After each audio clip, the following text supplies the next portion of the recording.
पुराने खिलौनों का घर शहर के मज़ाफ़ात में एक पुराना वीरान घर था जिसे खिलौनों का घर कहा जाता था। ये घर एक ऐसे जोड़े का था जिन्होंने अपनी ज़िंदगी खिलौने जमा करने में गुजारी मगर औलाद से महरूम रहे।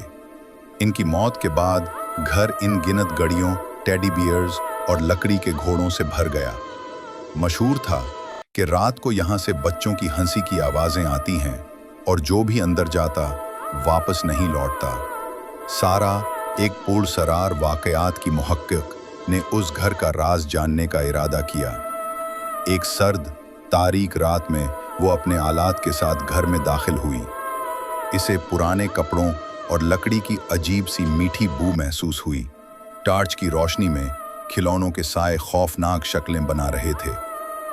जैसे ही उसने टार्च जलाई, उसे महसूस हुआ जैसे खिलौनों की आंखें उसे घूर रही हैं और एक गुड़िया उसे देखकर मुस्कुराई। सारा ने इसे वहम समझा मगर उसका दिल तेजी से धड़कने लगा। फिर उसे एक मध्यम, सरगोशी जैसी हंसी सुनाई दी जो बच्चों की हंसी जैसी थी मगर उसमें खबासत छुपी थी। हंसी का पीछा करती हुई वो खिलौनों से भरे एक बड़े कमरे में पहुंची।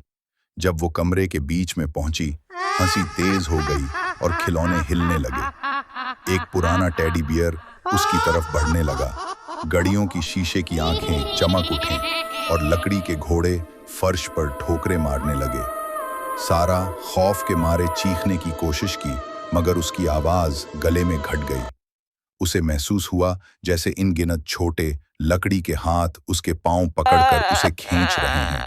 हंसी एक हौलनाक कहतहे में बदल चुकी थी और उसे बच्चों की मासूम मगर खौफनाक आवाजें सुनाई दे रही थीं। तुम भी हमारे साथ खेलोगी। उसका जिस्म आहिस्ता आहिस्ता खिलौनों के ढेर में खींचा जा रहा था। आखिरी नजर उसकी एक पुरानी गुड़िया पर पड़ी जिसकी आंखों में शैतानी चमक थी और उसका चेहरा अब सारा जैसा लग रहा था। अगली सुबह खिलौनों का घर खामोश खड़ा था। दरवाजा खिला था और सारा का कोई निशान न था मगर जो कोई भी वहां से गुजरता उसे और अगला पार्ट देखने के लिए हमारे चैनल को सब्सक्राइब करें और हमारी वीडियोस को लाइक करें।